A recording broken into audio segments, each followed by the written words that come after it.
All right, welcome in. Welcome back to another episode of Bears Film Room. My name is Dave, cover the Bears for SM, joined by my good friend, colleague, Ficky. Follow him on It's Ficky Baby, also writes for SM. And of course, our producer, Jack, is on the sticks, going to be joining the pregame show for this Bears versus Vikings Monday Night Football. Before we hop into it, though, you can see from the headline, we had to talk about this article that came out yesterday. We won't spend too much time on it, maybe about 10 minutes or so, just kind of giving our thoughts because there was a lot of information, some stuff that we already knew, at least in regards to Bears or the Caleb Williams rookie year with Matt Eberflus, Shane Waldron, and how dysfunctional it was. But there's a lot of other quotes that I think are just worth going through and giving our own, opinion on it. So from what we've heard, from what we've seen. But before we hop into it, like always, Vic, how you doing, man? Great, man. Football's here. Last night's game, Chargers Chiefs, fantastic watch. The Thursday night football game was also great as well. Like, I'm just so happy. Today we got college football. It truly feels now like football is here. And so I'm just super hyped. And we were talking about this before the show. We're like, oh, this feels like a real podcast now because we actually have a football game that matters and that we can talk about. So I'm pumped right now. I'm ready to run through a brick wall on this early Saturday morning. But how are you guys doing? Yeah, I mean, I love these Saturday morning pods or just the morning pods because I can drink my coffee. Vicky, I know you've already drank yours, but I wait until the pod. I make it about maybe 10 minutes before the show. You're not and I get to drink it through about the first 40 or so. But I'm doing great, man. I'm a little passionate about this article. Respect to the writer, of course, the author. Well connected, I get it. But before we hop into it, Jack, are you awake, man? Yeah, we're doing great. We're locked in. BFR hoodie? Is that a BFR hoodie? It's all right. But yeah, no, doing good, man. Like Fick said, we got college football, NFL. Like it feels like we're really getting in the swing of things, which is sick. Yeah, 9 months of this. Let's go. Exactly. Till February. All right, so let's go ahead and basically talk about this article. It's going to be from Ty Dunne. He's the founder and author of Go Long, I believe, is what the site is. And there is a article that he released yesterday. Essentially, it's a 3-part series titled House of Dysfunction that explores the Chicago Bears' internal struggles beginning with Williams' 2024 season. Essentially, Ty interviewed a lot of former assistant coaches. He did not get anything from Matt Eberflus. Matt Eberflus, I believe, declined. He was able. Caleb Williams was not made available for this article either, so he didn't respond to it. And there's a lot to go through.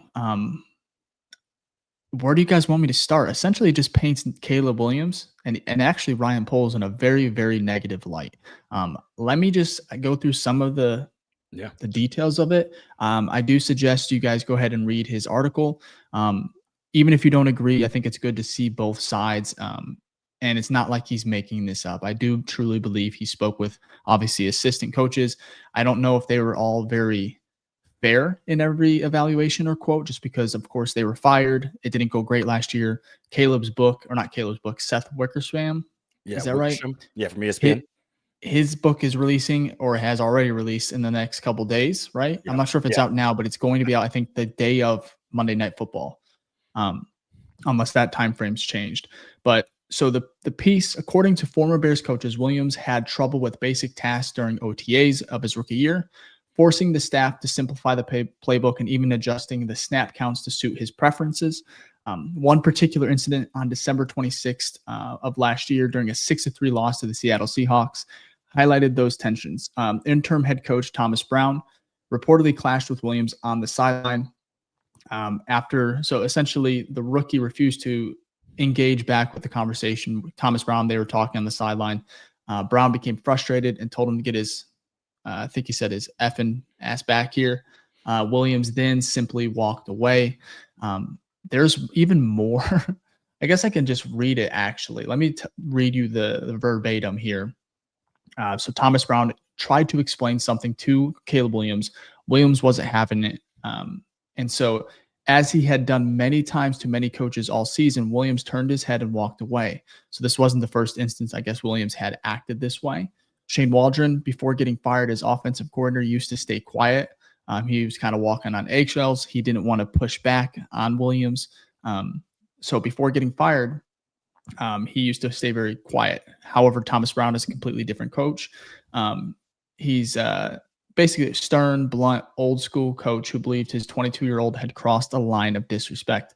The typically calm coach lost it on the sidelines on the headset. Another Bears assistant coach recalls Brown pressing the mic to finish his conversation. He said, "Get your ass back here right now.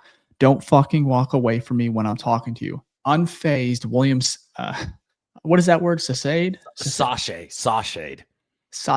away right back to the huddle. The Bears lost 6-3. That's when you knew the world was coming to an end, one coach says. Yeah. So can I give I feel like this will cover everything, right? Every detail will go into what my response is. Who gives a fuck about what happened with the dysfunctional team last year? Okay. Mm-hmm. If you were to think, let's make an analogy that's real life that we all can understand. We all work. Okay. If you were to take any one of us and you work with a horrible boss, you're most likely not going to be your best self.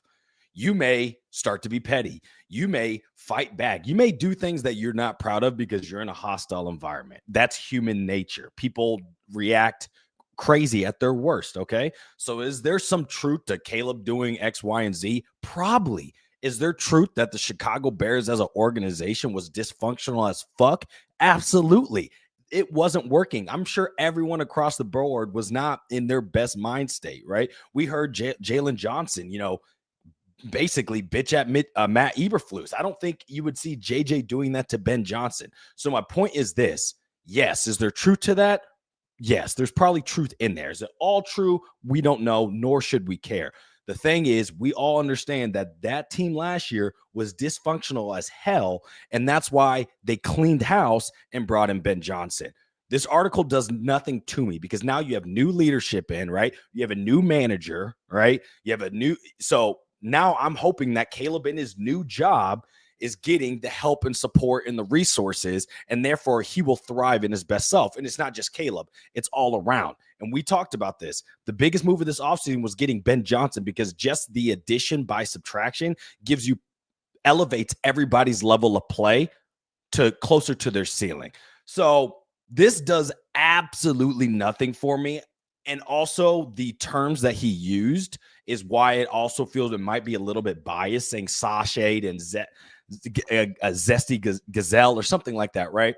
Those terms are it's insinuating that, Caleb Williams is more on the flamboyant side, and that shouldn't be words that are used to describe what happened in, last year. So either way, look, he's probably got resources, and I'm not saying that there isn't truth in it, but overall, it doesn't affect anything that's about to happen week 1 against the Vikings. Let's close that chapter. Let's start a new one, and let's see what this team can do, because none of that matters because none of those guys that are in the building are still here except Caleb Williams. So that's just my take on it. I kind of feel like it's just here for clicks at this point. Sashayed, because I had to look it up, Vic. There was one of the things you pointed out yesterday when we were talking in the group chat. You pointed out, you're like, this is how you know this story's biased because he used that word sashayed, and it means that basically typically with exaggerated movements of the hips and shoulders. And if you think about it when you're walking, I'm not going to do it right now; it'd be ridiculous, but you get what I'm saying. Yeah. It's a dance. It's a dance term that's typically used. Like a sashay is a move that's in, because I used to dance for 10 years. Fun fact there, but it's a move that's used in ballet and jazz. And so when I saw that right away, I was like, oh, okay, you are insinuating something here. And then he also said something about gazelle. I can't remember the exact term, but he used an adjective in front of gazelle, which also was insinuating that. So I'm like, okay, look, there can be truth in this, but there is also, you already have a preconditioned view of how you feel about Caleb Williams. And so taking that all in, it's like, okay, whatever. And even if it was all true, does it really matter? Like, does it have any impact on on this upcoming game or this upcoming season? No. And I think there's a great comment, and then I'll let you guys go here, from one of our viewers. I think he said something about, and I think you showed it earlier, Jack, but basically Ben Johnson chose Chicago for a reason. You think if all of this was going on, because the NFL has a tight coaching circle, right? Stuff gets talked about. They understand like what's going on in different areas. Maybe not to the full-fledged detail, but they have a good idea. if there was this notion that Caleb was hard to work with, he has a learning disability, which is implied, right? Like all of this stuff. Also, like, oh, Ryan Poles, that relationship doesn't work. And we talked about this on the pod last episode. Ben wouldn't have came here. Ben decided, look, this is my first chance for a coaching opportunity. I've passed up on all these other coaching opportunities because I think the best one for me involves Ryan Poles and Caleb Williams. So he could be wrong, right? But Ben Johnson made a statement by saying, I'm choosing these guys. And I would feel like that doesn't align with what this article is saying. Because it's saying, oh, these guys kind of suck. And I'm like, okay, sure. But then why would one of the hottest candidates in the NFL decide to go to a shitty environment? That's my take. I think it's also interesting. We have so many beat writers that are not afraid to go at this thing. Like if they could have uncovered some of this, don't you think they would have? There's a few names that come to mind that would have totally done this. And nothing against Tyler Dunne. Again, I believe he's well respected. I believe these quotes. I just think maybe there was just some digging, and I think that this was crafted in a way, like I said, to make it really one-sided. And then there was a comment here. Well, I think Alex Hamilton, he said, "Good morning, boys. First of all, appreciate you hopping in. I know it's early." Secondly, the other one was this piece actually looks way worse for Ryan Poles. And I totally believe that comment. I think when I was reading it, I didn't like the Caleb stuff, but there was some things that we knew there was dysfunction. Of course, he's not going to be happy with these guys throughout the season. Like there was a moment that was caught on camera where Shane Waldron was laughing, and then Caleb was pissed, right? And it was just a complete. Both of them were opposite, never were truly on the same page, and that really showcased it. But for this piece, I think it makes Ryan Poles look even worse. I'm going to read some things here, if you don't mind, Vic and Jack, and we can kind of dissect it. It really goes over the draft process in 2024. Essentially, Poles rigged the process. Not only did he elevate Williams during film sessions, but he also downplayed the other top quarterbacks. Basically, if it was Caleb Williams or bust, as far as like no one else was really considered. Tyler went on to say the Chicago Bears GM was implanting the worst possible first impressions he could inside the minds of his personnel men.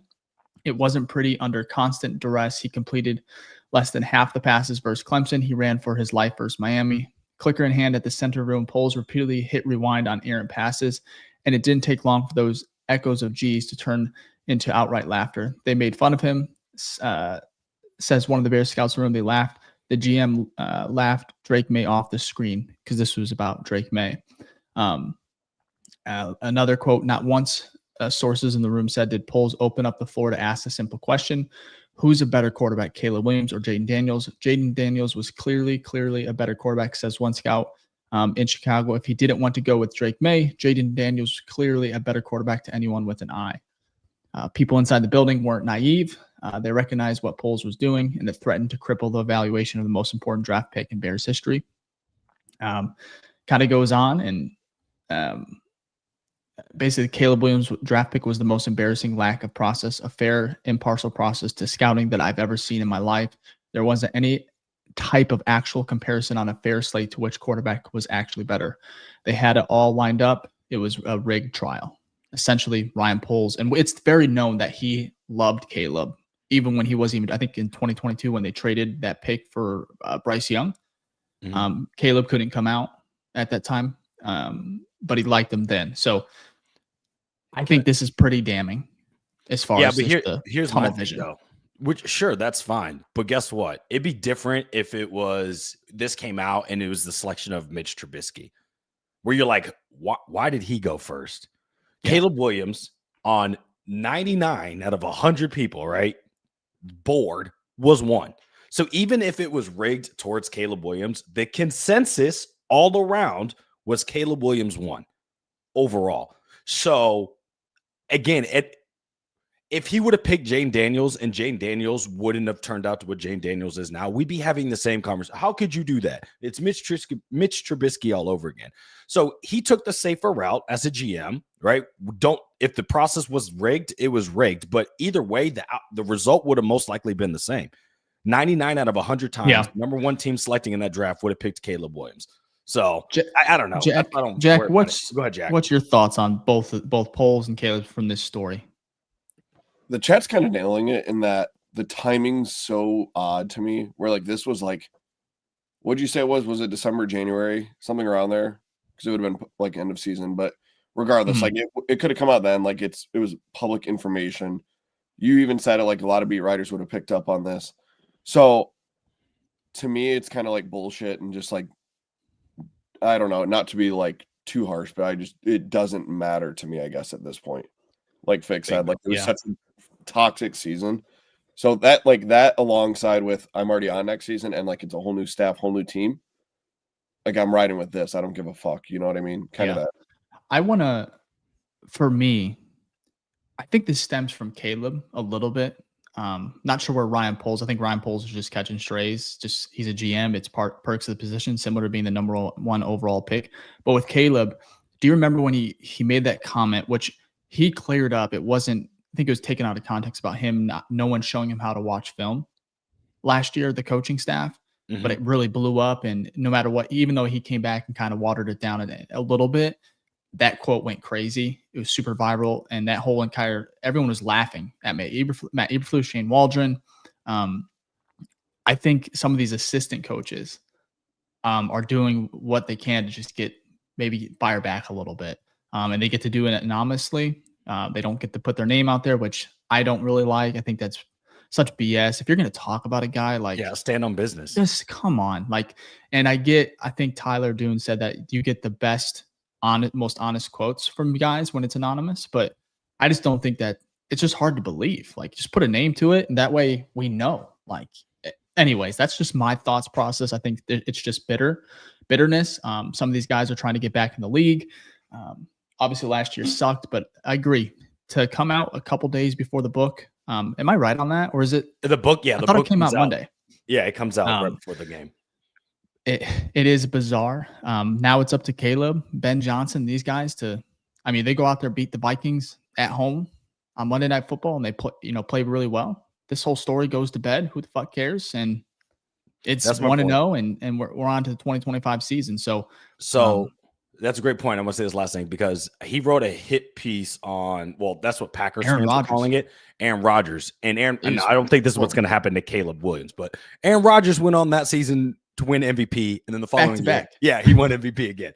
So I say that to not discredit.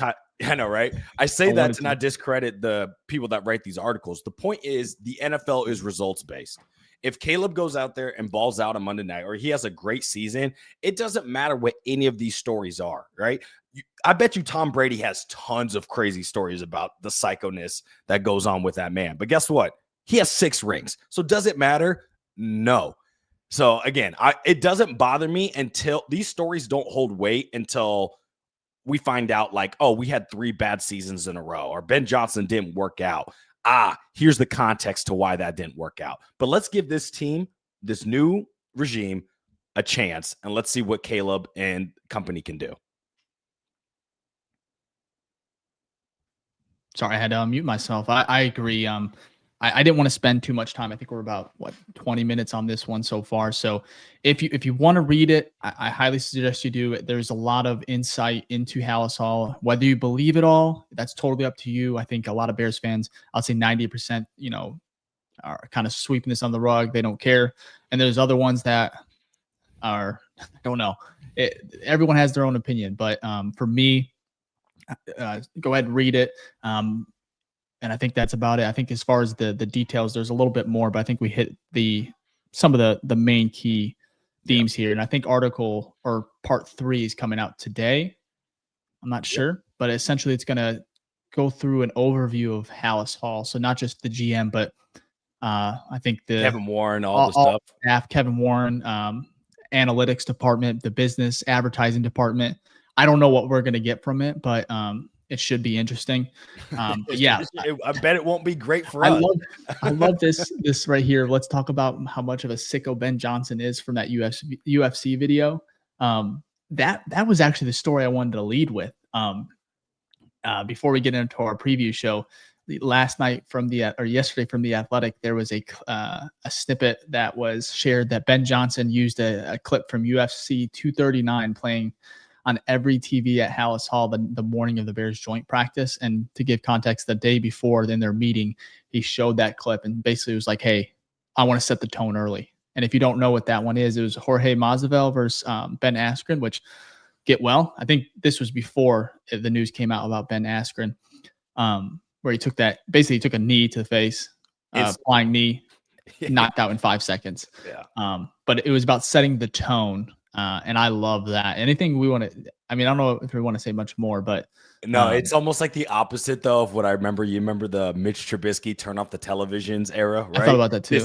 This is like the complete opposite. This said, nah, look, it makes right off the jump, flying knee to the face. Like we mean no business. And it ties back to last year, which Dave, you will get to it here in your bold takes, but last year, this team started off slow every game. I think we had 0 first quarter touchdowns, if I'm right. Our first drive for a while, like 8-10 weeks, it was like no scoring in that first drive. Right. So I think Ben Johnson's coming here and saying, hey, look, no, we don't do that. We set the tone early. So I love it. Yeah. And then Kevin Byard, he got quoted on that article from The Athletic. He said Ben was trying to rile guys up, no question. The message was clear. That was kind of what the tone he wanted to set. And that was a mentality. That was a mentality moment for us. It was like, this is our first time as a team going against another team. So I don't care if it's practice or a game. They're coming to our house and we have to set the tone just like the dude did in this fight. And then, of course, the message was, well received. And the Dolphins were pissed off, at least the reporters. We all know that story. So I agree. We can end with that before we hop into our game preview. But I love that. I want to know what he has for Monday Night Football. Maybe it's this article from Ty Dune. No, I'm just kidding. He won't bring that in. But I mean, it would be a good motivational piece. That's for sure. And what I think is this one felt authentic. You know how like some coaches like a little cheesy, like hit pieces, or I just think that right there, just having it playing on the TVs as you're walking the house. I think that's just like, I don't know. It feels authentic, man. Also, why it feels authentic is because it didn't come out till now. There wasn't like something that was talked about or, you're right. It's like, no, this was uncovered way later, right? Because that practice was a month ago. And so it's like, okay, no, he did this, didn't share it with anyone. Just like, here's the team, boom. And he didn't share it. No. I think Kevin Byard uncovered it. Or I think, who was it? Dan Weirder? Yeah, Dan Weirder, for Athletic. So he did the investigative work. Thought so. But before we hop into our game preview, what you guys are going to love, we have new graphics, bold takes. It's going to be really fun game preview. Before we do, let's take our first break here, and then we'll hop right into it. First off, thank you for watching the BFR podcast, the number one show for the fans by the fans. If this is your first time here, please like and subscribe, as it just helps our show grow and helps the algorithm get this show out to other awesome, amazing Bear fans like y'all as we're trying to grow this community. If this is your first time, also leave a hashtag New Face Gang in the chat. That's hashtag New Face Gang in the chat, and we'll give you a shout out before the end of the show. And if this is not your first time, this is your second time, you've watched over 100 episodes or anything in between, then you are a true OG, and we want to show you some love as well. So please leave a hashtag OG in the chat, and we'll make sure to give you a shout out before the end of the show. Thank y'all for all the support for the number one show for the fans by the fans, the BFR podcast. Now let's get back to the show. Love it. Let's go ahead and start with our game preview. We're going to start, as always, if you're new to the show, last year we had a very similar format. We're going to go through, start with the Bears injury report. We'll go to the team overview. We'll go to the Vegas odds, some prop betting bets. We'll go to the key matchups for the game that all three of us will give, and then our bold takes that we keep. We'll keep basically a record for how we're doing. And then we'll get our score predictions and our Monday headlines. So let's go ahead and start with the injury report for Minnesota. Yeah. So let's see. Dave, do you want to take this one, or do you want me to go? Yeah. I'll take the Vikings here. So this is Friday. It's a little interesting because I don't think we get the full game status until tomorrow or till today. Yeah, because it's Saturday. A Monday. Yeah, because it's a Monday night game. So but I think Friday is telling as far as what it might look like. But Christian Darrisaw He was a full practice. He had a knee injury, but he did not practice on Thursday. Jalen Naylor, full practice. Xavier Scott did not practice. Harrison Smith was limited. He's sick. I think he should be good. Andrew Van Ginkel, full. Elijah Williams did not practice. So some key guys. Justin Jefferson's not on there. He's not. So he's good. The ones I was looking out for was Andrew Van Ginkel, because he's great on the defensive line. Christian Darrisaw, their star left tackle, and Harrison Smith. And it looks like, unfortunately, we're not pro injury here, but not good for the Bears that all three of them are going to be ready to rock and roll. So I love it. Full strength. I'm just kidding. But I do not like Andrew Harris. Is it Harrison Smith? Is that what it was? Harrison Smith, the safety. Yeah, he is just a Bears killer, dude. Yep. Him and Aaron Jones. People forget, but Aaron Jones is on the. Is he on the Vikings? He's somewhere else now, right? Vikings. Yeah. So. He's still on there. He signed a 1-year deal. He did. He resigned. So. Bears injury report. We bring that up. You want me to go through this, Vic? Yeah, go ahead. Cool. TJ Edwards. This is a big one. Really big. Hamstring. He did not practice all week. Roshan Johnson did not practice all week. Foot injury. Josh Blackwell. He was limited on Friday. Jalen Johnson, limited on both Thursday and Friday. Kyle Monangai, limited on both Thursday and Friday. And then Devin Duvernay, full. Dominique Robinson, full. Little sketchy here with some of these names. I ain't gonna lie to you. I know Jack's heart sunk seeing Kyle Monangai on that list. Made me sick. I know. Bad. That's the last name I want on there. Yeah, because you saw Roshan's out, but Roshan's limited, did not participate, and then you're like, okay, Kyle Monangai season, and you're like, he's limited too. I expect Monangai will play. The only question mark on that list though, two now. TJ Edwards' hamstring came out of nowhere, and then Jalen Johnson. Jalen Johnson's been limited, but I saw some reports. I think like Courtney Cronin for ESPN was talking about for some of the DB drills, he was like at the back of the line, looked like he was a little bit tired. So his body may, from a conditioning standpoint, man's been out for a month plus. His body may not be, conditioned up to par yet. And so it'll be interesting to see, does he get limited amount of snaps? Do they test him early in the first quarter, see how his body's holding up? Then maybe pull him? I don't know, but it's not looking I'm a little concerned. Obviously, Jalen Johnson, I think he plays. I think he plays well. I think he could be limited. It'd be interesting to see his snap count. TJ Edwards. I know there was a comment here about Noah Sewell probably start, and I like Sewell. I don't think that's a good thing. It's not a TJ, no. He's a backup. TJ he's sideline to sideline. He has so much speed there. Edmonds, of course, I'm glad to see him off the injury report. And if we don't have Edwards, I just don't like that. I really do not like it at all. But not great. I think we'll get to our keys to the game and such, but overall, I think today what I would suggest is keep an eye out. I think later this afternoon, mid-afternoon, we'll get a final injury report with the game status, and maybe, just maybe, Edwards is questionable. I don't know. He may be out. If I'm leaning towards anything, had to bet money, it looks like he's probably going to be missing week 1, which is very, very important. Kind of shocking. I had the notes here. I don't know where it came from. It just came out of nowhere. I think it was last week. Biggest takeaway. Edwards has started 51 consecutive games. His last missed game was in the 2021 season finale when Philly rested its starters. Last time he was held out due to injury was back in 2020, and it was with a hamstring. So sometimes the bug catches up to you. So we'll see. In the moment, obviously, you want all your players playing, but if it means that he's ready to go later in the season, and it's like, hey, let's keep an eye on it, especially soft tissue with that hamstring. We know how long that can take. So I'd rather them be cautious to make sure that he's ready to rock and roll. So yeah. Oh, it looks like we got a $5 super chat here from Tito. Said, LOL, of course, more stories coming about the well-ran Bears team last year. Let's get real, my dude. CW was over that crap last year. I'd be annoyed too. I mean, yeah. I think everybody was. Jalen Johnson may have been more annoyed than anybody if you had to pick a person. But yeah, it was not great. It's time to move on to literally a game that's 2 weeks. Yeah, thank you so much, Tito. I appreciate that. It kind of brought up someone had commented about, like, why didn't he reach out to Brisker at all? Because remember, there was like a hatred. Like, if you're just trying to get like a true scope of what it was like last year and not just more one-sided, which it felt. That's Brisker. You would have talked to Brisker. You would have talked to maybe even Keenan Allen or something along those lines. Cream sleeve. I love it. Happy Saturday, boys. I'm over talking about 24. Let's move on. We agree. That's this part of the show. Honestly, next 30, 45 minutes are going to be just for this Bears Monday night game against the Vikings, which I'm excited about, man.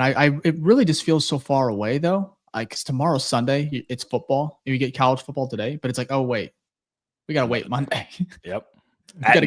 You got to go to work or whatever you're doing, and you got to wait till the evening. I kind of like that, though.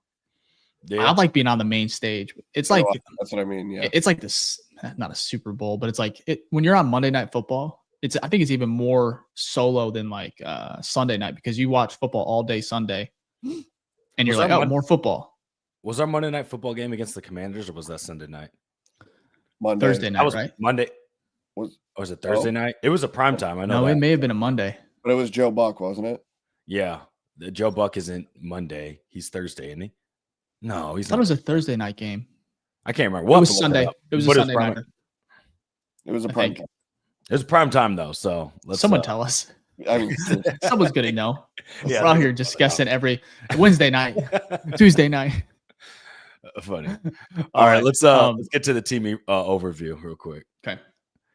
Cool. So this is back. If you guys have been a fan of the show, you know we always do the footballs here. So basically, more footballs you have, better you are in that area. And we always like just to keep account, to kind of give a high-level view of how these teams are, or how they view. Now, week 0 or week 1 is a little bit speculation because it's going off of data from last year. So I think the biggest takeaway, though, from this is Bears offense last year, no bueno. Not good at all, right? We don't know how good they will be this year, but I expect we're going to see a lot more footballs on that side. We know, though, on the other side, the Vikings offense is pretty good. Kevin O'Connell, the quarterback whisperer, we know what they have over there. Their big question mark, though, is obviously J.J. McCarthy. Never played a snap in the NFL, so we'll have to see what they have there. Their blocking wasn't actually that great last year, and this year they knew that, so they made a bunch of moves in their interior. So kind of like us, they have a new interior offensive line, so we'll have to see how that pans out. What hasn't really changed, though, is that madman, that fucking psycho, Brian Flores on the defensive side. And you can see how many footballs the Vikings have over there. One of the best run defenses in the league, one of the best pass defenses in the league, and they had a pretty decent pass rush. I think Van Ginkel and Jonathan Grenard had – yeah, no, right? Love it.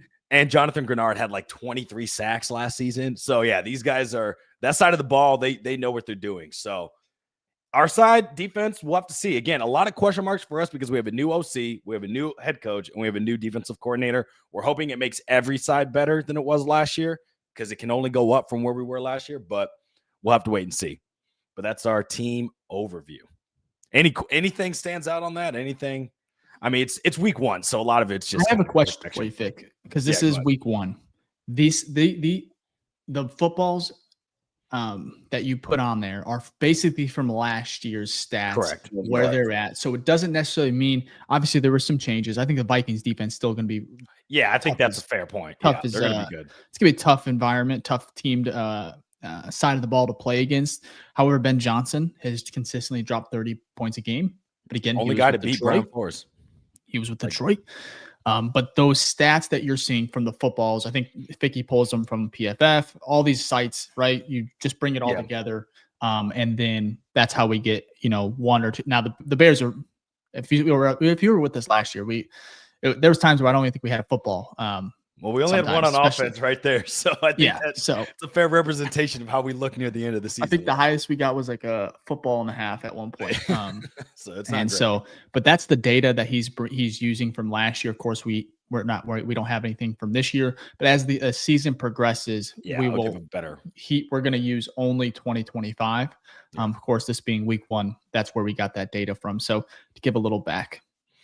Yeah, again, it's just a high-level view. We like the overview because it kind of says, hey, where's this team strong at? Where's this team weak at? Kind of a good view. But right now, it's week 1, so we don't know how good or bad these teams are. And we really won't, like we talked about how we view the season. The first chapter of the season, like games 1 through 4, really don't give a fair representation of what these teams are because they can look so different by the end. So absolutely. Real quick, though, I know we're about 35 minutes into this pod. There's over how many? 2,500 of you guys across all platforms, over 150 on YouTube. Go ahead and hit that like button. We appreciate it. Helps push the pod out there. You guys have been killing it. We're really close to 10,000 subscribers. So I just want to give you guys a little nudge here. Hit that like button if you can. And if you think the Bears are going to win on Monday night. So are we to our matchups, key matchups already? No, we're to Vegas. It's a new one. Ooh, yes, we got a like new this. One. So I figure I know we got a bunch of betting sickles on here. I know Jack loves to throw his money away too. So we had to take a look at the Vegas betting odds. So right now, the spread is in favor of Minnesota. So they're negative 1.5 or Chicago plus 1.5. The over-under is 43.5 points. So that's basically 22 to 22. And then the money line is favoring Minnesota with, I think, well, for Chicago, it'd be the underdogs at plus 102. Any of these bets that look exciting to you? I want to start with you, Jack. Is there anything that you would throw money on? Can you keep that up on there? Yeah. While we do this, I just want to look at it again. No, you're good. Are there any of them that you would throw money on, Jack? Yeah, I have one. That bottom one. Yeah. We'll get to score predictions later, but man, getting this team at plus money against a guy that has never touched an NFL field before is crazy to me. I love it, Jack. We're at home, dude. Like it doesn't make sense. I don't know anything about how they create these lines or whatever, but man, dude, getting the Bears at plus money, even if it's just a little bit. But it is cool to me that we're going to pick them against a team that is, if you look at the odds too for division and conference, the Vikings are much higher than the Bears, and for us to be in a pick 'em basically, super nice. Because I think last year, even if I don't know about the first game, but like later on in the season, we would definitely have been like a 6-point underdog. Yeah. But yeah, money line is clear cut. I love it. Yeah, Dave. I agree. We played them tough last year too. Should have beat them. Yeah. JJ McCarthy has done nothing, Jack. You're right. I don't get it. The only reason I feel very confident about this game is because of JJ McCarthy. And we're going to get to our keys to the game, so I'm not going to give that away. But you got to slam this if you're the Bear. Like, don't bet your life savings on it, but you can put a good amount of money and you feel really good about this. I'm thinking of mortgage. Jack. A mortgage. You said don't. Yeah, you pay off your house right now. You have a chance to do that Monday night. Your whole house paid off by Tuesday morning. That's sick. Yeah, you're gonna have people finding out your location, Jack. When they this is gonna be the most they disliked video on YouTube. They check their bank account Tuesday morning, and there's nothing in it. They're gonna be finding you. America. That's a lot. What about you, Fick? Yeah, I think the money line one's favoring, right? Yeah. The over-under is tough because it's hard to tell. It looks like from the first two games, though, last night was 27-17. It's not – there hasn't been, like, super high 27-21. 27-21, which is 48, and that's for two pretty good offensive teams. Yeah. So I probably would take the under in that one. Just – I don't know. You know how hard it is with these offenses? Chargers look good. They did. But these offenses in the beginning – yeah, he did look good, though. Herbert – I'm not calling him Herbert. Him from now on, yeah. I saw that. Like, but old man over here. Yeah, I love it. But yeah, I think I would take the under, but I think the most favorable bet, like Jack said, and I think you agreed, was that money line at plus 102. So yeah. If you're not taking the money line though, you're not well, I guess some people don't bet, but if you're a Bears fan and you do bet, you're slamming this. I don't care. You know, we're kind of sick, honestly, because like last year, I guess over our history, we know better. Week 1, Bears, you probably shouldn't bet them, but this one just feels a little bit different with Ben Johnson at the helm and hopefully Caleb and the defense. So, yeah, I agree. Okay, before we get to our next one, let's go ahead and get to our second ad read here real quick. All right, we're going to get back to the episode real quick, but I had to take a moment to pause and tell you about something awesome that we have cooking up over here at the BFR podcast, and that is our Patreon membership. You can join our Patreon, the BFR Den, where we have a bunch of great exclusive stuff that happens monthly, like monthly giveaways, private Zoom calls, mailbag episodes, and much, much more to come. I mean, we've got tons of features in there. We've got 2 tiers. We have our top tier, which is $10 a month, our Hall of Fame tier. What comes with that, which is very exclusive, is our private Zoom calls with our members. So every month, you're going to get a private Zoom call with me, Dave, and Jack, and we just get to talk about whatever, shoot the shit, football, life. It's a wonderful time. And then if you want to go to the lower level, we have our Rookie Grizzly tier, which is $3 a month. And what that includes is like the private Discords, the monthly giveaways, the free merch, all the events we have coming up, things like that. Access to exclusive merch that's only for our Patreon members, and any other cool features. You'll get that at the $3 level tier. And then with the $10 level tier, you will get the private Zoom call as well. Now, you can join for free. We do post our monthly calendars in there, so you can kind of see what we have going on each month. And we post our episodes there as well. So if you want to join that ongoing community, which we keep building up, please do so at the BFR Den on Patreon. Also, as well, we give a shout out to all of our Patreon members every single episode that we do. So if you join, we'll make sure to show you some love on every episode as well. So again, you can join the BFR Den on Patreon at the BFR Den on Patreon. And we just love the support. You guys are great. Shout out to all our Patreon members, and let's get back to the show. Absolutely. We had our call, a week, 2 ago? Yeah. Something like that. A lot of fun. So let's get to our keys to, is it our matchups? Matchups, I believe. Before we do that, there are some funny comments I want to share here. But Gage said, gonna have to put Gamblers Anonymous number at the bottom. That's funny. So we might need that little ticker at the bottom when we do our Vegas section. That. And then this one here from Gates 11 said, pawn the podcast gear, place a bet, and buy a bigger studio Thursday. That studio would have to cover the whole West Coast to East Coast, since we're not near each other. That ain't happening. Love that. Yeah, we love that one. So, all right, but yeah, we can get to the key matchups here. Cool. All right. So I'll go first here. Key matchups. It's a big one. Justin Jefferson, one of the best wide receivers, if not the best wide receiver in the NFL currently, against our man Jalen Johnson. Question is, will JJ play? If so, another question, will JJ follow JJ? I just realized it's both JJs. 3 JJs in this game, by the way, which is wild. Will he follow him? Because in the Eberflus defense, he did not follow the number 1 wide receiver as much as you would expect for a guy who's a top 5 cornerback in the league. So I would say those are my big takeaway. Obviously, there's some other key matchups, and Dave, you have a good one coming up here in a second, but I would say that's the biggest one for me, is seeing how do you shut down the best player on the field? Well, you do it by putting the other best player against him, right? So we'll see how that works. But he has to play, and he has to be healthy enough to where it's not in 70% Jalen Johnson out there versus 100% Justin Jefferson, because we know Justin Jefferson's going to win every time. Obviously, you can scheme it up. It'll be interesting to see. I'm sure Dennis Allen isn't going to leave Justin Jefferson on an island by himself, especially with Jordan Addison being suspended. I feel like there's definitely going to be some shell coverages to his side to help kind of double team without exactly double teaming, and kind of shutting him out of the picture and letting the other guys try to beat you. I like that one. If Jalen Johnson was healthy 100%, I would be looking forward to this matchup even more. I just don't think, I know they're both a little banged up, but Justin Jefferson's not even on the injury report, so I think he's 100%. And I just don't think that's fair, because Justin Jefferson's already hard as hell to cover, and he was going to win some matchups against Jalen Johnson, just because that's what happens when you go against a guy that's potential Hall of Famer in JJ. And Justin Jefferson. So too many of them. That's going to be a key matchup, though. If you can slow him down, which Jalen did a little bit last year, if I remember correctly. So, but then Jordan Addison went off. He's not. Keep him under 8. Keep him like 85 yards or under. I'm fine. The dude's gonna get his yards. I'm sorry. It's not.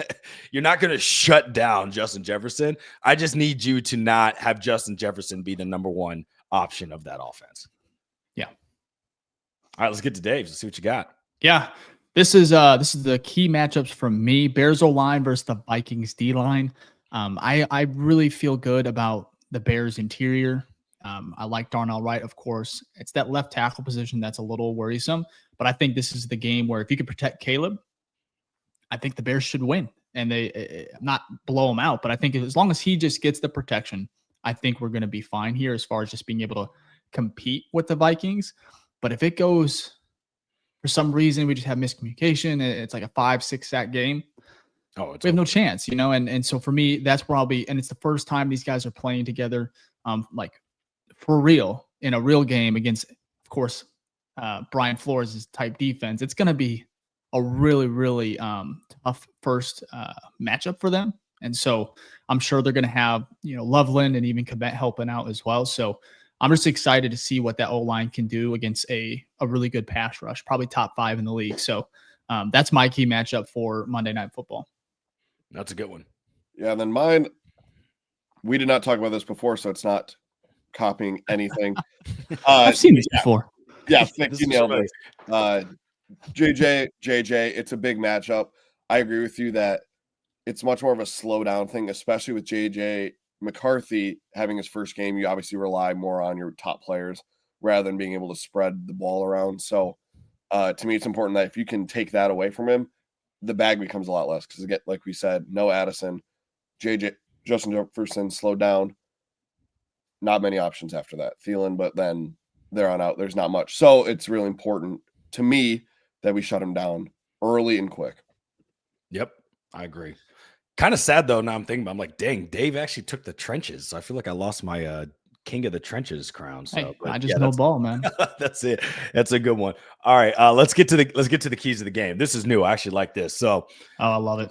Kick it off here. So, hey, wait. Why does Ficky always get to go first? Because I make the slides, so that's how that works. I know. I think that's how that works. But the keys to the game.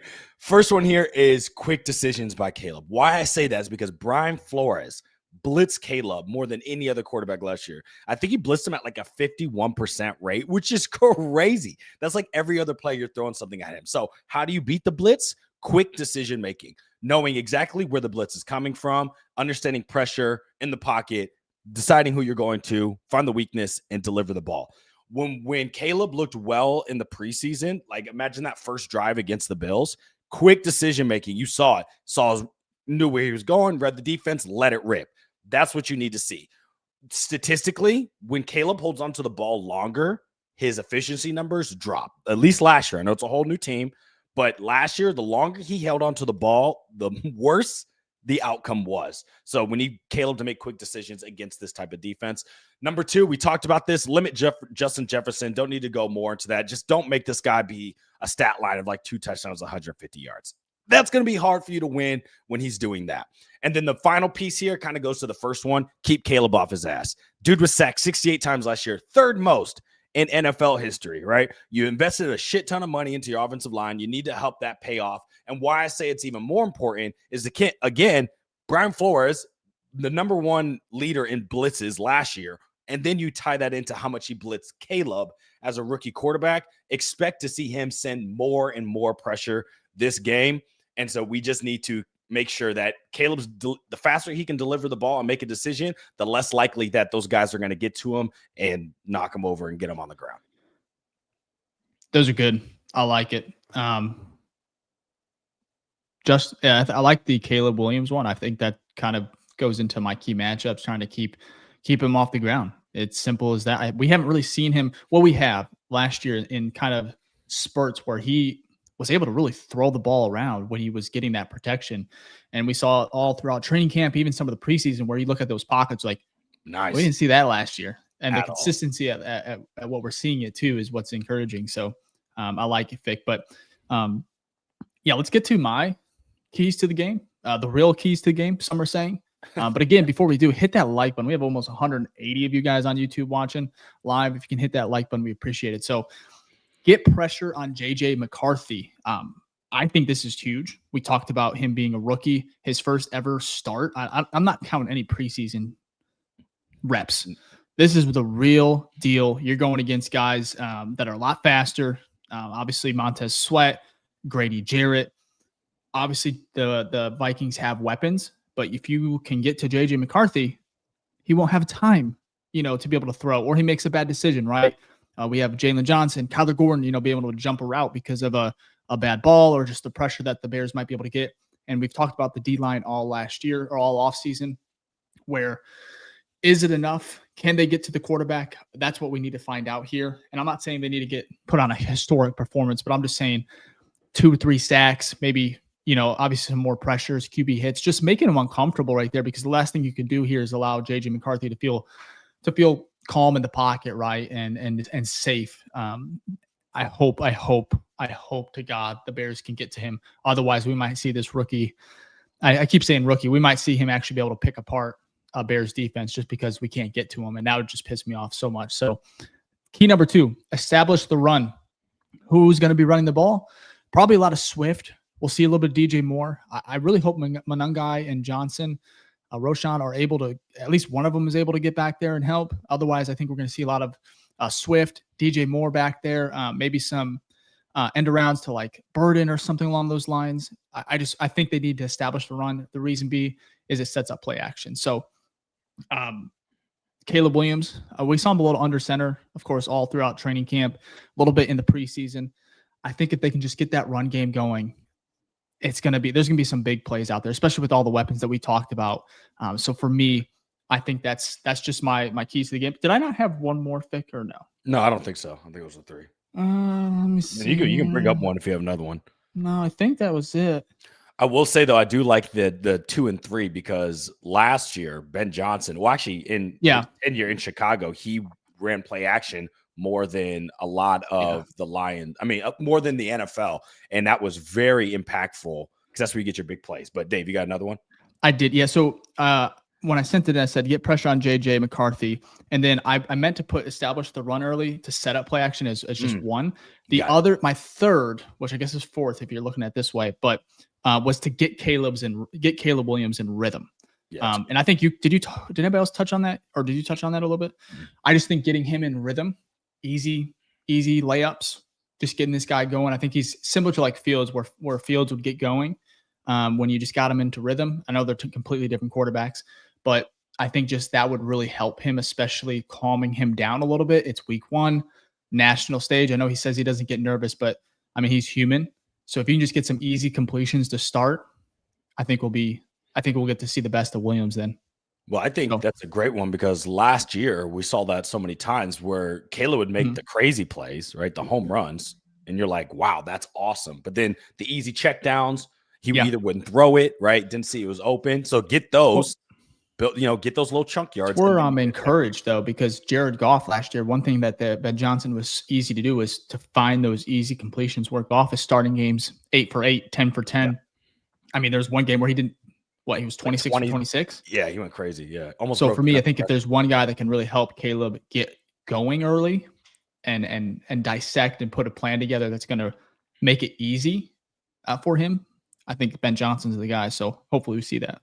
Yeah. Jack, I'm ready for your keys to the game here. Real keys. I know you said yours was. This is. A lot of the comments actually agreed with a few of these. So the first one is strip McCarthy's confidence. It's important. Jump on it early. I think Dennis Allen does a really good job at mixing the blitz. And again, he was running it on final plays in the fourth quarter in preseason. So I'm not too worried about his confidence in the blitz. But taking away JJ's confidence early is huge. It sets a tone for an hour of football. Number 2, be aggressive on offense. A lot of times last year we saw the team it would be like 3rd and 6. We'd kind of do a run up the middle and then be okay or content taking a field goal or punting. With this, and again, it's Ben Johnson. I'm not worried about it at all, but it is important. Just be aggressive. I think taking that shot every once in a while, it wouldn't hurt anybody. So yeah, be aggressive. And then third one is don't lose. That's a good one. Yeah. I like that. The third one is very important. Big key to the game. Yeah. I think it's important. I think you're right, Jack. Don't lose. And I'm not even saying the headlines, everything. You're at home. One. I think that's a big, if you're in Minnesota, if they're playing it at Minnesota, you'd be like, okay, maybe I can understand why we might lose this one, where it's like, okay, it's a close game. We battle, we end up losing. You're at home. I just feel like that leans Chicago. I know the betting lines don't say that, but for me, I just, you have to feel good. And if we don't win and you lose at home with all the story that just came out, on top of that, the book's releasing on Monday. If you just want to keep it quiet at Hallis, you find a way to just this one, and then go from there. But I agree, Jack. Don't lose is so important for my sanity. Yeah, if we lose based off the past 2 weeks, that Tuesday morning is gonna be hell. Especially if we lose, we put up a stinker 3 points. It'd be Ben Johnson. I think that's the worst case scenario. The Bears broke Ben Johnson. I can see it now. That's what you put as your Monday headline coming up. So stay tuned. So yeah. Jesus. All right. Anyways, let's do bold takes and then we'll go to our final ad read. All right, let's go. Bold takes. So you guys, if you're a fan of the show, we did this last year. So we will be keeping record this year. We're all even. Technically, I hate to say this, but I think Jack actually won last year. So shout out to Jack. Unofficially. Hold on, my time. What does that mean? What was that? Unofficial. Winning? He doesn't know what winning means. I gotta explain it. It's where I don't like the whole hate to say it thing. I don't know what that was. No, but it was unofficial because we didn't count I think the first week you're out. But no, we'll put this. It's official. Jack was crowned the winner last year. We will crown a winner this year as well. And I'll actually update the little crown on top of whoever's head, whoever wins. So stay tuned for that. So let's start it off here. My first bold take is Caleb has 3 total touchdowns. Now, Caleb has done this before. He had 2 against the Vikings, right? In one of their matchups. I think he had like 240 yards or something like that. But it seems like this isn't a bold take, but it is, because at the end of the day, I'm going off of the data we had last year. We don't know how Caleb Williams is going to look with Ben Johnson. It's still week 1. And as we saw across the NFL in the 2 games that have been played so far, right, it still takes a little bit for these offenses to get going. If you watched the KC game last night, you saw how hard it was for, a team that's been to like basically every Super Bowl in the past decade. So I say all of that to I feel like I can see him not getting 3. And if he does get 3, I actually think we win. So that's my bold Can we take. talk about the receiving core difference between KC and Chicago? Like just the weapons Kansas City has? Yes. First, and I know we haven't played a game yet, but it's just like on paper, I'm like, could you imagine Mahomes with what we have? Oh, he wouldn't. The firepower. He would score every play. I know it's hypothetical. They haven't, like, Luther Burden has not played a snap. I'm just saying on paper, I'm like, that's kind of crazy when you look at and I know Worthy went down last night. So that really, we had Allen Robinson on Twitter just like, hey, KC, like 4 or 5 times, sign me. Like, that's where they're at right now. Nothing against A-Rob, but come on, just being honest. A little bit different. Could you imagine having Patrick Mahomes? I think that's the real. Well, if only we had a shot to draft him, Vic. Okay, I know, right? If only we had a shot. Yeah, because some of his passes last night, I'm like, holy shit! Like you see it. Even the one that went 2 feet, but he's like flicked sideways. Yeah. Yeah. And then that deep bomb at the end of Hollywood Brown, where he's just like looks like he's about to get sacked and just throws a piss missile like 70 yards. Yeah. But anyway, on 4th down, by the way. But we only if we could have drafted him. You said it perfectly, Dave. Exactly. But let's get to your bold take. Bears score on the opening drive. That's it. I think that's pretty self-explanatory. I just want to see this happen. Yeah. What's my bad? Sorry, Jack. Just being honest, I think Ben Johnson can do it. I think the Bears can do it. And did I say score a touchdown? Right? No, you said score, but I assume touchdown. Well, I put score to help me out here. Okay, fair enough. But I should have put touchdown because I think touchdown's way more bold. It's fine. We can do score because I don't think we did either last year. So I think that's fine. If you want to do 3 points, I'll take it. No, I'm doing touchdown. All right, touchdown. Here's a question, though. Got to be fair. Coin flip. We win it. Do you think Ben Johnson is like, hey, let's do knee to the face, right? And he says, let's take the ball, march down and score, or do they defer? I think knee to the face is coming from that defense. J.J. McCarthy. I think it's nice you can steal a possession or 2 at the end of the first half. So I think I like the idea to set the tone, but for me, I would hope he defers so we can set the tone on defense and maybe get a turnover. It's gonna be loud. J.J. McCarthy's he's in Chicago. I just think if you're gonna set the tone, let's do it on defense first. Not that we can't, or that would be great to see. It's just like you get deflated very quick. Yeah, it's very true. It's not a great start. So, anyways, yeah. Jack, your bold take. See what you got. Points, baby. Bears score 30 plus. I'm loving it. I think that the offense is going to just be like shooting. I think we're going to be, like I said earlier in keys, super aggressive. Vikings have a good defense, but I think that we have a better offense, and I cannot wait to see us put up. It cracks me up that you said 30 plus because I can see your score prediction, and it just cracks me up because you're like 30 plus. And I'm not going to give it away, but it is quite funny when I look at 30. Plus, Dave. I don't know what you want. No, I get it. No, but to be fair though, even 30 that's a shit. Oh yeah, that's a Bears offense scoring 30, and it's not against like especially Panthers in week team. 1. Oh come on, yeah. Though Chicago as a city would blow. They'd be turning over cars and setting things on fire if we scored 30 points. So now week 1, that's basically our Super Bowl. Okay, before we get to the final here, the score predictions and our Monday headlines. First off, if you're in here, please like and subscribe to the Bears Film Room podcast. We are the #1 show for the fans, by the fans. Like we've said ad nauseum, Dave, Jack, and I were fans like you. We go through the highs, the lows of this, mostly lows of this organization, but we're fans, and that's why we're trying to make the number one fan show out there, number one show for the fans, by the fans. Before we do it, let's get to our last ad read, and then we'll get to that. We have a voicemail to play as well. If you want to leave a voicemail, you can use the voicemail line at the bottom, and then we'll end the show. So let's get to that last ad read. All right, before we close out the show, I got to tell you about some awesome stuff that we have cooked up on the BFRstore.com. As you can see here, we have hats, hoodies, mugs, stickers, a whole bunch of fire stuff, and we're always working on new creative designs. Maybe jerseys coming. Who knows? But you can check it all out at thebfrstore.com. All the proceeds from the merch store just goes back right into the show. And plus, we want to give you fire stuff because we want to look fly all the time, and we want y'all to look fly as well. So if you want to support the BFR show, go to the BFRstore.com. We appreciate all the love and support. Now let's get back to the show. Cool. All right, we got score predictions. This is going to be fun. So let's see what we got. Of course, I'll start, right?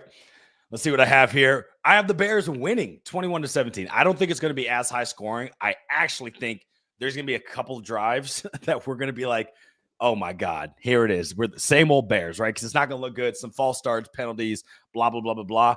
That's typical in the first week of the season. I mean, I think last night in the Kansas City game, Juwan Taylor had like 4 penalties himself. So it just happens, right? It's still the first week. We saw how many penalties we had in the preseason. I'm expecting some of that that's just going to kill drives, unfortunately, but I still think we find a way to prevail and win this game. Dave, what about you? What you got? Yep, I have Bears winning as well.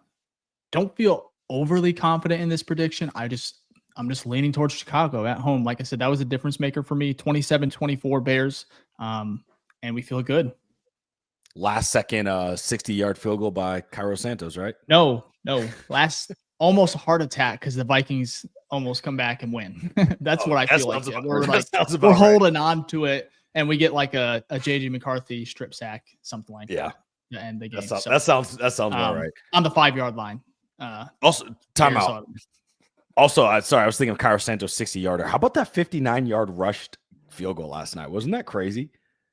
Did you guys see that for Harrison Butker? I wasn't feeling well, so I was. You were asleep.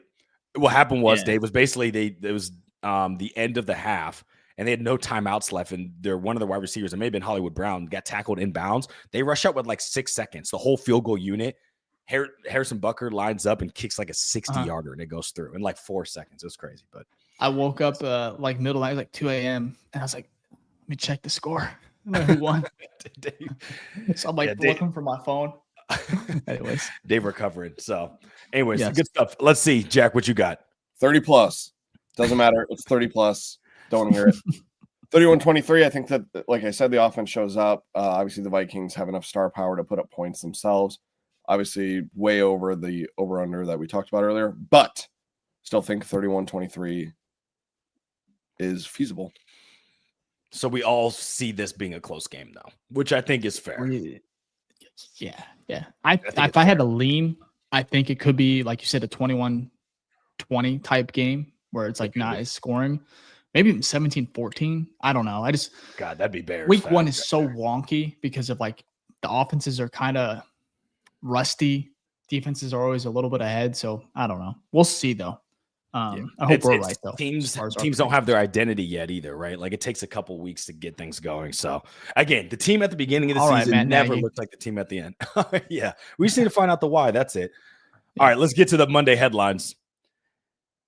What we got here, honestly, mine not that great here, but I said barely noticeable. And why I said that is because this team is going to look a lot different than some of these articles are talking about with the dysfunction of what the team was last year. I think this team's going to come out here, look more efficient, and you'll be like, oh, this defense looks a little different with like how they're scheming things, the stunts we'll see, the exotic looks. And then on offense, we know it's going to be night and day. Whether they score as many points as we want, the plays we'll see and how they run things is going to be completely different than what we're used to. And I'm actually excited to kind of walk away and be like, wow, look at this, look at that, and look at that. It'll be interesting to see how they build on it. So for me, barely noticeable.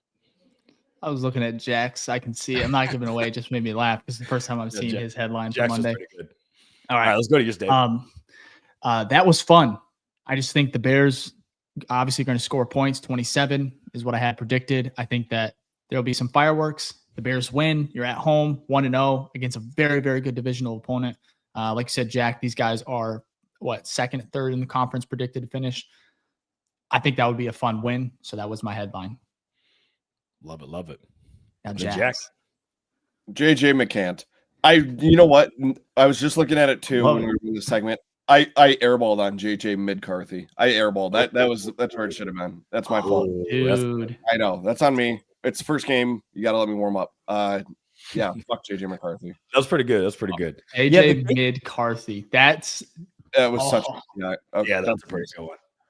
That's a pretty good one. I know. But you know what, though? I think that really is like the big – everyone's just assuming this guy's going to come out here and ball. This guy sucks. Not me. Sam Darnold. They're going to be like, I wish to God we had Sam Darnold because JJ. He didn't do anything in Michigan. He didn't. And look, if there's one guy to get him right, it would be Kevin O'Connell because Kevin O'Connell made Kirk Cousins – not made, but helped make Kirk Cousins, helped Sam Darnold do his thing. So can JJ get optimized to his best ability with Kevin McConnell? Yeah. Yes. I'm afraid that's going to happen. Week 1? Is it going to happen week 1? I don't think so. His first game ever? Probably not. That'd be my But guess. it happens. It's such a total Bears thing to be like, all right, JJ McCarthy's best career game is going to be week 1 against the Bears. Like, we're going to look back 5 years from now. Remember when he's out of the league? It's like, remember when he dropped 350 yards, 4 touchdowns at Soldier Field? Only against us. Yeah. It reminds me of like he has like a Cam Newton debut where Cam Newton's like first 2 games, he had like 400 yards and both of them you're just like, well, that's great. Here we go. So I'll shit myself. Oh yeah. That won't be great. So, okay, that's it for that. Let's go through, see what we have here for the shout outs. See if we have throw any score predictions on at the end, because I like to see what people have in mind and any quick questions we can run through, and then we'll end the show. So first one up, we got Thomas Whitty, #OG. Thank you, Thomas. Appreciate it. We got Pascal Johnson says, slap that like button. Yes, you better hit that thing open-handed. #OG. Appreciate that. Jack, love that one. Gage here with the #OG. Bears Dynasty starts Monday. Fuck last year. Yeah, open hand. Psh.